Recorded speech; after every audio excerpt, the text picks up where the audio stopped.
Vamos lá. Abra a tua Bíblia comigo lá no Evangelho de João, no capítulo 15.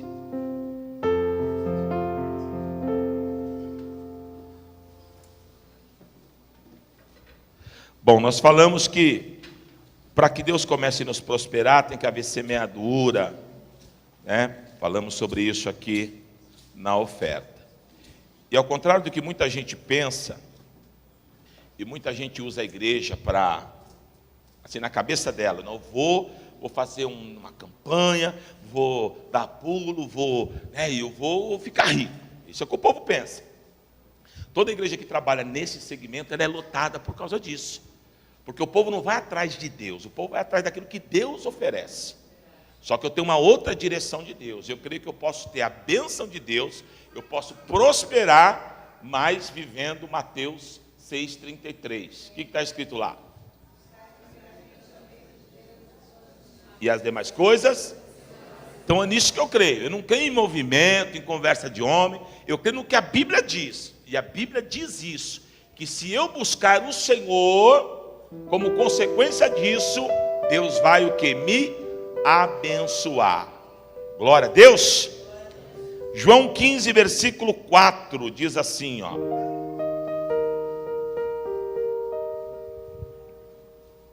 Permanecei em mim, e eu permanecerei em vós.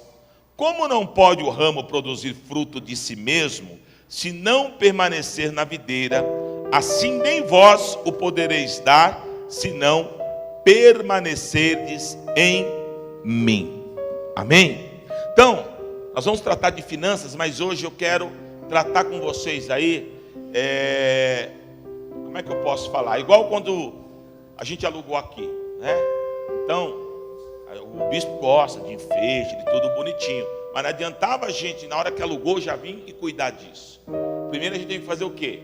Vir, lavar, pintar, fazer trabalho de pedreiro, um monte de coisa. Acabou, agora vamos ornamentar, não é isso?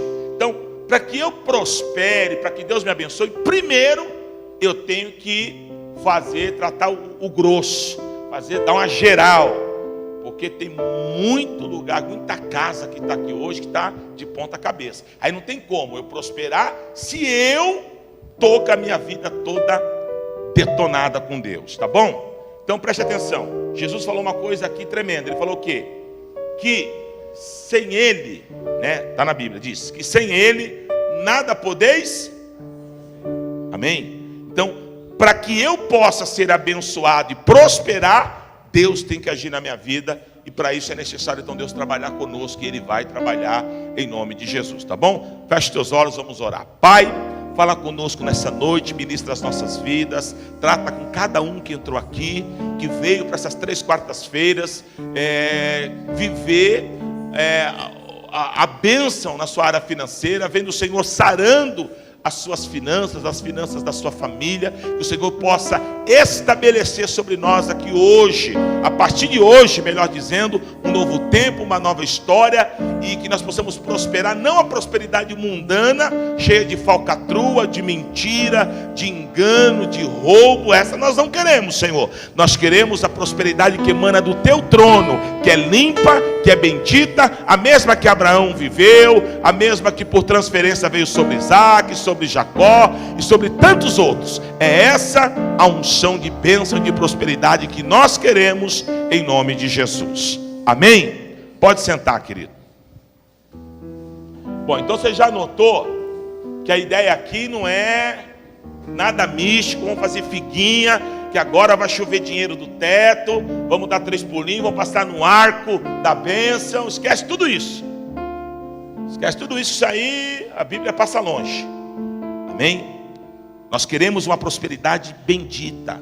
Eu não vi Abraão enrolando ninguém, falando mentira, agiotando. Que mais que tem de rolo aí? Roubando a empresa. Não. Abraão prosperou porque ele recebeu uma prosperidade de quem? De quem? E a prosperidade de Deus, ela é limpa. Amém? Dentro do Evangelho nós temos extremos, né? Então tem pessoas que se fala em prosperidade, elas já têm comichão. Não, isso não é de Deus. Mentira. Como que não é de Deus? Então Abraão não era de Deus? Isaac não era de Deus? Jacó não era de Deus? Salomão no começo não era de Deus? Para. O reino, né, que Deus deu para Davi em Israel, menos, né? O problema não é prosperar. O problema é a forma, o meio. Então hoje a pessoa ela vai para uma igreja, quando ela quer prosperar, ela não vai buscar Deus. Ela quer ver qual é a simpatia que o pastor tem para ela fazer para dar certo. Amém? É igual o pastor Luiz estava falando aqui de manhã. De manhã não, no começo do culto. É igual o camarada que vem para a igreja, né? E ele acha que ele vai pular o culto inteiro e falar em línguas e vai mudar a história dele. Isso é outro papo furado. Mas Bispo, eu não creio. Eu creio, falo em mistério, entrego revelação, gosto de ver Deus bradar. Vou repetir, gosto de ver Deus bradar, não carne. Que tem gente que roda o culto inteiro e a vida dele continua toda desgraçada. Eu não entendo. Esse evangelho eu não entendo. E é sobre isso que eu quero falar. Eu quero falar sobre fruto nessa noite. Frutos. Eu entendo o seguinte, que é um erro doutrinário nas pessoas. As pessoas elas estão mais preocupadas com os dons do que com os frutos. E lá em Gálatas capítulo 6, Paulo fala sobre os frutos. Frutos do quê? Frutos do quê? Então eu entendo que aqueles frutos só vai dar quem é cheio do... Não, nada contra dom. Nós somos uma igreja que cremos em todos os dons da Bíblia. Eu só quero gerar uma igreja madura. Porque hoje, infelizmente no Brasil, há muito crente imaturo. Que ele vai para uma linha de blá blá blá blá blá blá blá, mas não tem fruto. Então tem coisa errada. Porque eu acabei de ler para vocês que um cristão genuíno, que anda em aliança com o Senhor, ele vai gerar o quê? Fruto. Só que aqui tem um segredo nesse texto que eu li. Lá está escrito o seguinte, que vai frutificar de forma correta aquele que permanecer no Senhor. Isso parece uma palavrinha só, mas isso é uma verdade espiritual tremenda. O que tem de gente na igreja que brinca de ser crente? Tem gente, irmão, que já conheceu todas as igrejas de Itaquera. E todas que ela passa, nenhuma serve. Tem gente, querido, que já foi em igreja pentecostal, já foi em igreja, já foi no Chechonier, já foi no Mormon, já foi no... Filho, é Deus. Ele tem que mudar a minha história. Se Deus não mudar, quando eu cheguei na igreja eu era muito louco, não foi o pastor que me resolveu o meu problema. Ele até pregava bem, foi uma grande bênção de Deus na minha vida, me acompanhou. Mas quem fez a obra na minha vida foi Deus. E preste atenção, eu fui cheio do Espírito, fui batizado, falava em línguas, muito cheio da presença. Mas essa presença começou a gerar em mim o quê? Frutos. Primeiro, parei de fumar. Fumava desde garoto, querido. Mas fumava muito. Eu acendia um cigarro no outro. E não foi esse negócio não, viu? Fumava 10, agora vou fumar 8. Não, instantâneo. Poder de Deus. Pá! Ah, mas tu não sentia vontade? Sonhei quase um ano. Mas o fruto era maior do que a vontade. Segundo, a minha casa mudou do 0 para o 100, ou seja, era uma casa toda destruída, confusão todo dia, eu quebrava tudo, eu corria atrás da pastora com foice, eu era um endemoniado. A partir dali, a brigaiada saiu da minha casa. A partir dali, começamos a ter final de ano, com família, com paz, com bênção, porque até antes... Todo final do ano eu arrumava uma briga daquelas que o pau cantava, irmão. Era a mesa para todo lado, cadeira, facada, rabo de arraia. Então, o que eu quero que você entenda? Houve uma transformação. O bispo tem falha? Um monte. O bispo tem áreas que precisam ser trabalhadas? Várias. Mas, para aquele Ronaldo, eu sou totalmente outro. Porque eu quis? porque eu sou melhor, porque eu sou bambambam. Não, porque houve fruto do Espírito. E eu quero falar para vocês o seguinte, até para a gente trabalhar isso bem. Há pessoas dentro da igreja, há várias pessoas dentro da igreja, que se converteu e começou a frutificar. Só que na caminhada, o que aconteceu? Ela se desligou, ela saiu da liga do Senhor, porque está escrito aqui, não é eu que estou inventando, está escrito aqui, vai frutificar quem permanecer. E quando as pessoas elas se desligam do corpo, quando elas se desligam do Senhor, elas começam a frutificar sim, mas não os frutos permanentes e saudáveis que a Bíblia ensina. Então eu vou dar alguns exemplos aqui para você entender. Por exemplo,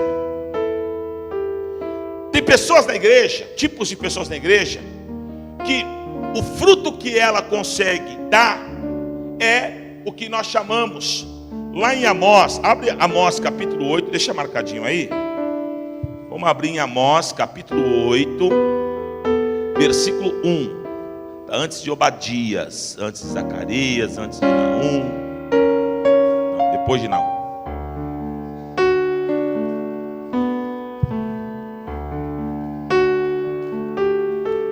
Amós 8:1 diz assim, ó: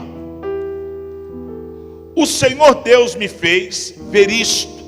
Eis aqui um cesto de frutos de verão. O que é um fruto de verão, querido? O que você entende quando você fala fruto de verão? Ou talvez, né, se fosse frutos de inverno. Sabe o que eu entendo? Que são frutos de estação. Então, um fruto de verão, ele frutifica no verão, mas no inverno ele não vai frutificar. No outono ele não vai frutificar. Na primavera ele não vai frutificar. Quando voltar o verão de novo, aí frutifica. O que isso tem a ver com os crentes, né, que são como frutos de verão? São cristãos que trabalham assim. Tem época que na igreja, se deixar, ele põe a igreja nas costas e leva. Só que é fase. Tem fase que, cadê o irmão? Todo mundo liga para ele, ele está de bico. Ninguém fez nada, ninguém sabe o que está acontecendo, mas ele está lá, cheio de razão, né? Porque não quer, porque sei o quê, porque pipi, porque popó, porque popó. Irmão, deixa eu te falar, quem constrói a minha vida com Deus, a minha vida, Ronaldo, sou eu. Eu venho na igreja, a Bíblia diz que é na congregação dos justos que Deus ordena as bênçãos. Eu vou para a célula para ser discipulado, para ser acompanhado. Tem um problema? Ô líder, ora aqui comigo, me direciona, fala comigo. Mas isso não tira, né, a importância de eu ter na minha vida com Deus. Tem pessoas que querem andar com Deus, mas não quer ter uma vida com Deus. E aí lá, eu acabei de ler em João, diz o quê? Que quando eu não permaneço, o fruto, meu irmão, já era. Daí o grande problema da igreja contemporânea, da igreja de hoje. Um monte de crentes, igrejas que estão lotadas, mas que se você for passar, né? Quando eu trabalhava com ferro, tinha o paquímetro, que media lá a bitola do ferro, né? Vamos inventar aqui um termômetro, né? Se tivesse um termômetro para passar hoje nas igrejas no Brasil, querido, igreja com 7.000 membros, se tiver 100, fiel é muito. Se pudesse descortinar o coração dessas pessoas, você ia ver que elas não estão interessadas em ter uma vida com Deus, em ter frutos. Elas estão interessadas em tudo, menos isso. Como se a proposta de Cristo na cruz fosse para mim olhar para o meu umbigo e só querer usurpar. Não posta. A proposta da cruz foi salvação eterna. Não salvação. Hoje eu quero. Não quero. Deixa o irmão no olho. Não, o outro pisou no meu lado de bico. Querido, você não está ligado com a meus irmãos, amém? A tua ligadura, Senhor. Ele tem que ser o sustento e a sua fortaleza. Enquanto você não entender isso, você vai ser fruto de verão. Cadê o irmão? Pô, ele não foi para a cela? Ó, já faz umas 3 células, ele desapareceu. Aí passa 2 meses, ele vem, que ele parece um super crente. Vem até voando com a bata. Ele pousa lá na célula. O líder, né? Líder, deixa agora você vai dar ela crescer, e ver. O líder fala, meu Deus, era o que ele acredita. Tadinho, tá na cena. Oh, glória, aleluia. Aí eu fica lá um mêsinho voando. 2 meses. 3 visitas, segunda cruz, né? A terceira, falo, meu Timóteo, deixa eu chegar aqui na próxima sala, passa. Cadê o cara? Liga ele numa telefone. Aí você liga, você vai lá e fala comigo. Aí quando você vai conversar assim, o que foi? Tava lá voando, cara. O que aconteceu? Mal. Por que você tá mal? Se a igreja não tem amor, meu irmão, eu só